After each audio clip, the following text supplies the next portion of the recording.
जय माँ आदिशक्ति, जय माँ जगत जननी, जय माँ जगदम्बा। आज हम आप सभी लोगों के सन्मुख माता गायत्री के विषय में चर्चा करेंगे। ऐसे तो आप लोगों ने सुन रखा है, देखा भी है, या कुछ लोगों ने तो जप भी किया होगा। जितने देवी देवता हैं उनके अपने अपने एक विशेष गायत्री मंत्र आपको मिलते हैं। कहीं कहीं माता गायत्री का जो वर्णन है स्वरूप का, वह एक मुखी आता है, कहीं कहीं तीन मुखी आते हैं और कहीं कहीं पंचमुखी आते हैं। जब आप ध्यान करते हैं तो ध्यान में स्पष्ट रूप से कहीं कहीं पांचों स्वरूप का वर्णन होता है। अलग अलग जो वर्ण है उसका उसमें वर्णन मिलता है। माता की 10 भुजाएं हैं, 10 भुजाओं में दिव्य दिव्य शस्त्र अस्त्र शास्त्र सब कुछ आपको मिलेंगे। देखिए, गायत्री का जप विश्वामित्र जी ने किया और विश्वामित्र जी ने माता गायत्री को साक्षात प्रकट भी किया। उन्होंने उनके स्वरूप को, उनके रंग रूप को स्पष्ट रूप से देख करके उनका स्तुति भी किया है। देखिए, माता गायत्री विशेष करके ब्राह्मणों के लिए तो कामधेनु ही कही गई है, लेकिन केवल ब्राह्मणों के लिए ही गायत्री नहीं है। बहुत सारे लोग इसका विरोध करते हैं कि नहीं, गायत्री केवल ब्राह्मण की ही है और ब्राह्मण को ही गायत्री जपना चाहिए। मैं इस बात को इसलिए स्वीकार नहीं करता क्योंकि चलिए मान लिया कि जातिगत तो वशिष्ठ ब्राह्मण थे, वो गायत्री जपे, सिद्ध भी हुए, लेकिन विश्वरथ अर्थात जो बाद में अपने तपोबल से विश्वामित्र बने, वो तो क्षत्रिय थे। भाई, उन्होंने तप किया, जब तक उन्हें अपने तपोबल पर अहंकार था तब तक वह राज ऋषि ही कहलाए, लेकिन वो ब्रह्म ऋषि भी बने। तो इसके अनुसार केवल ब्राह्मण का आधिपत्य है यदि गायत्री पे, तो विश्वामित्र, आज ब्रह्म ऋषि विश्वामित्र तो बन न पाते। और हमने इनका व्याख्यान बहुत ही सुंदर तरीके से पढ़ रखा है। आप भगवान श्री हरि विष्णु को ही गायत्री समझिए, तो माता गायत्री आपके लिए विष्णु स्वरूप की ही होगी। शिव के लिए समझिए तो शिव स्वरूप की ही होगी। माता पीताम्बरा के स्वरूप का ध्यान करके यदि आप गायत्री का जप करते हैं तो वह पीतवर्णा हो जाएगी। गायत्री का भेद कोई लगा ही नहीं सकता। जब आप करेंगे गायत्री का जप, हो सकता है आपको पंचमुख स्वरूप ना दिखे, केवल आपको एक दिव्य प्रकाश ही दिखे। आपको ऐसा लग सकता है कि आपके आज्ञा चक्र के स्थान पर केवल एक लाइट सी जल गई। इससे ज़्यादा आपको कुछ ना समझ में आए। गायत्री किसने किसने नहीं किया है? हनुमान जी ने गायत्री की है, भगवान श्री कृष्ण ने गायत्री करते थे, भगवान श्री रामचंद्र जी गायत्री करते थे। बड़े बड़े हमारे भारतवर्ष में महात्मा हुए हैं, महामानव हुए हैं, जिन्होंने गायत्री 24 पुरस्चरण संपन्न कर रखी है। माता गायत्री का मंत्र आप सभी लोग पहले से भी जान रहे हैं, उसके विषय में तो कुछ अलग से आपको बतलाने की आवश्यकता नहीं है। और गायत्री मंत्र कई विधियों से आपको देखने सुनने को मिलेगी। गायत्री मंत्र का महिमा मंडन में एक दिन में, थोड़े समय में आप लोगों के सन्मुख तो कर नहीं सकता। मैं इतना जरूर कह दूंगा, देखिए, गायत्री मंत्र का जप करने वाला व्यक्ति इस ब्रह्मांड में वो एक अलग सूर्य ही है। उसके पास जो शक्ति है, सामर्थ्यता है, वह अतुलनीय है, भले ही वो उसे पहचाने ना पहचाने। गायत्री जप करने वाला यदि मर्यादित है, संस्कारित है, अपने इंद्रियों पे विजय रखता है, तो उस गायत्री उपासक का सामना पूरे ब्रह्मांड में कोई भी कुछ भी पूज ले, वो कर ही नहीं सकता। गायत्री मंत्र का यदि कोई उपासक साधक है, वह 24 पुरस्चरण में से 2 पुरस्चरण, 4 पुरस्चरण, 5 पुरस्चरण कर लिया है, या फिर एक भी कर लिया है, तो उसके ऊपर किसी भी प्रकार की तांत्रिक गतिविधि सिद्ध नहीं होती।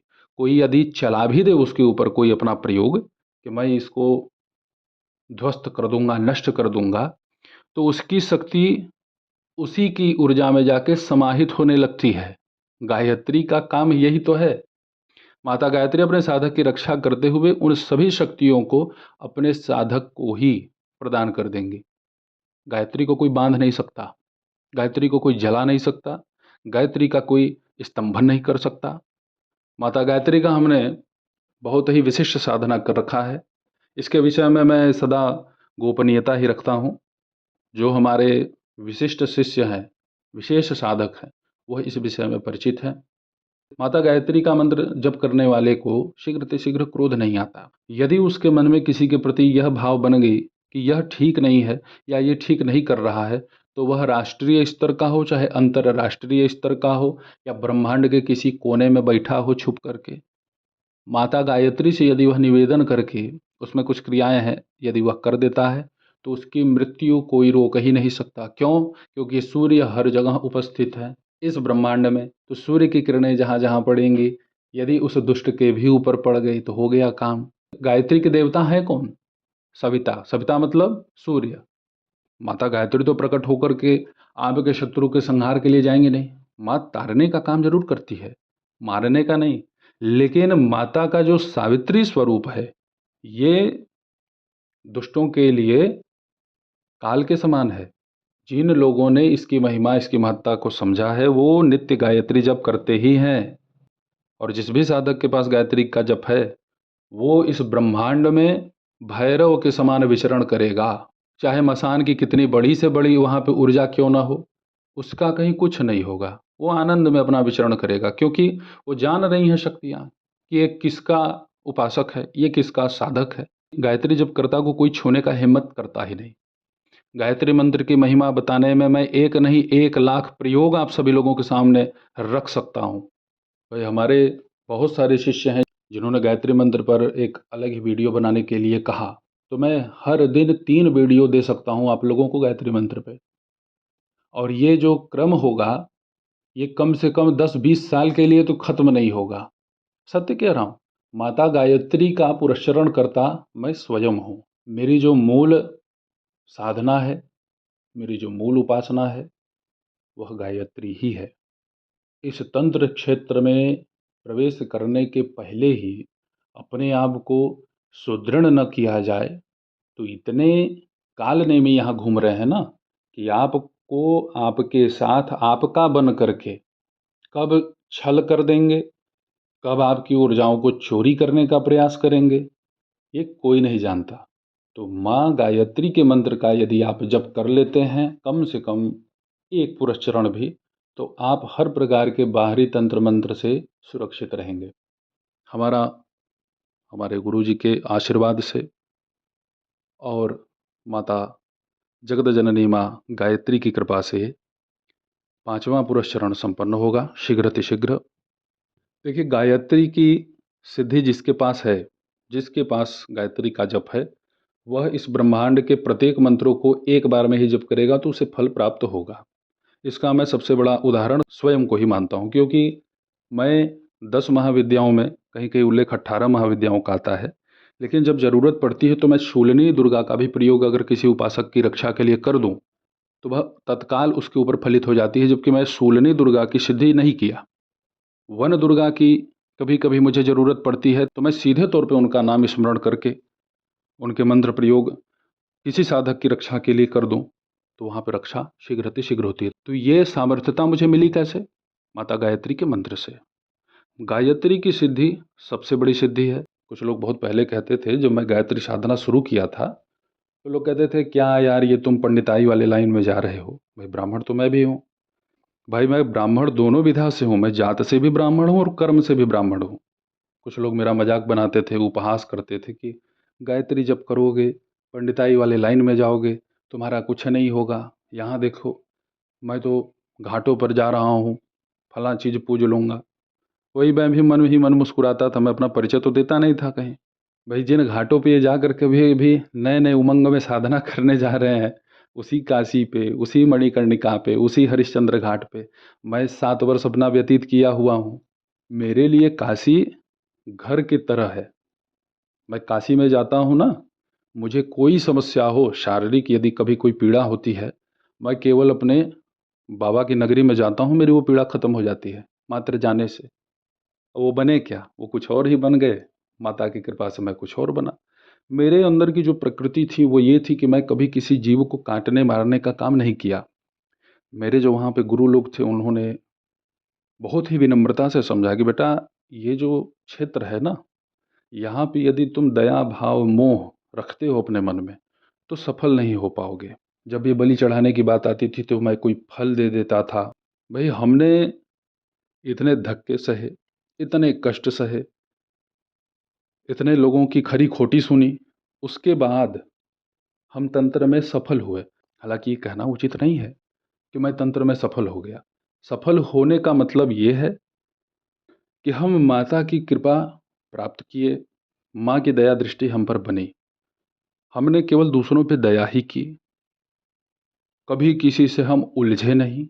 कोई हमसे उलझने का प्रयास भी किया तो माँ उसे पहले ही व्यवस्थित कर दी। हालांकि मैं गायत्री मंत्र अपने मन से नहीं जपा हूँ, गुरु आदेश पर जप रहा हूँ। और त्रिपदा, चतुष्पदा, पंचपदी, सप्तपदी और एकादशपदी, षोडशपदी, बहुत सारी गायत्री के भेद आपको मिलेंगे। तो हमने भी इन्हीं पदों में से एक बड़े ही शक्तिशाली पद की आराधना की है और कर भी रहे हैं, करते भी जाएंगे। गुरु आदेश है, यह तो कभी बंद होगा नहीं। इसीलिए तो हमारा नित्य का जो अपना खुद का पूजा पाठ होता है वो खुद ही चला जाता है 6-7 घंटे। हमारे लिए माता की 3 महाशक्तियाँ पूर्णतया जागृत हैं, जिनमें कि माँ गायत्री तो मैं प्रथम ही रखूँगा, और द्वितीय रूप है माता दुर्गा का, और तृतीय रूप है माँ पीताम्बरा का। हमारे पास क्या सामर्थ्यता है, क्या हमारे पास सिद्धि है, क्या शक्ति है, ये माँ जाने। हमारा जो नियत है, उस नियत के आधार पे हम केवल और केवल सबकी सेवा में तत्परता रखे हुए हैं।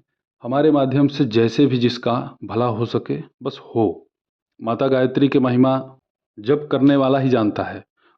उस समय बहुत सारे लोग जब हमारा उपहास करते थे प्रारंभिक दौर में कि अरे कुछ नहीं होगा, गायत्री जप रहे हो, गायत्री को तो मैं खुद बांध देता हूँ।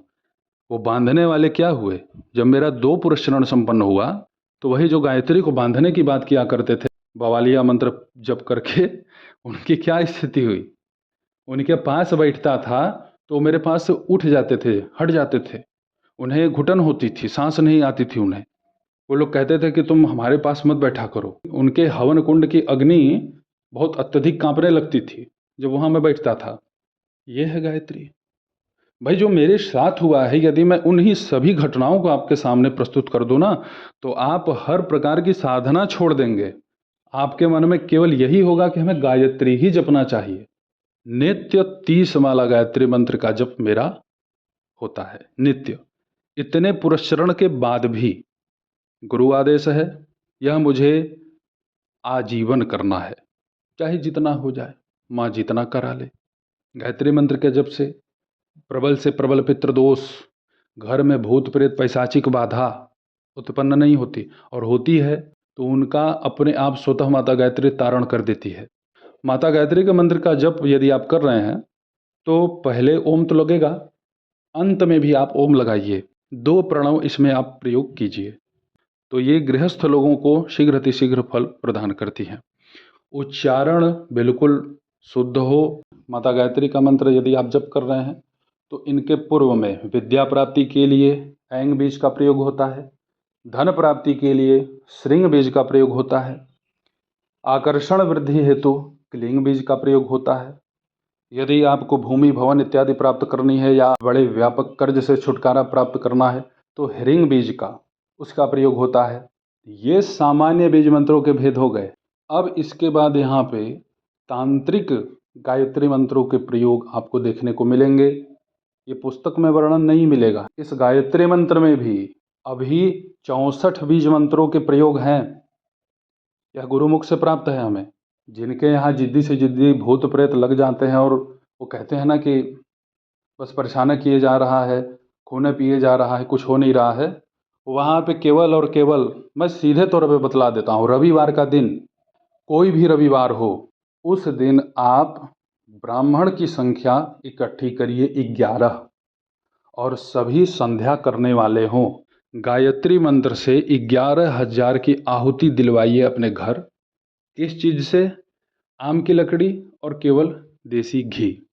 जो समस्या होगी, मैं इसमें फला फला फला समस्या नहीं बता रहा हूँ, मैं जितनी भी समस्याएं आपको होंगी, आपको समझ में आती होंगी, कहीं पूछ रखा होगा, कुछ भी हो, 11,000 गायत्री मंत्र का आप अपने गृहपिंड में शुद्ध सात्विक विचारधारा के ब्राह्मणों से गायत्री का केवल हवन करवा दीजिए और प्रत्येक ब्राह्मणों को संतुष्ट होने योग्य आप दक्षिणा प्रदान करें।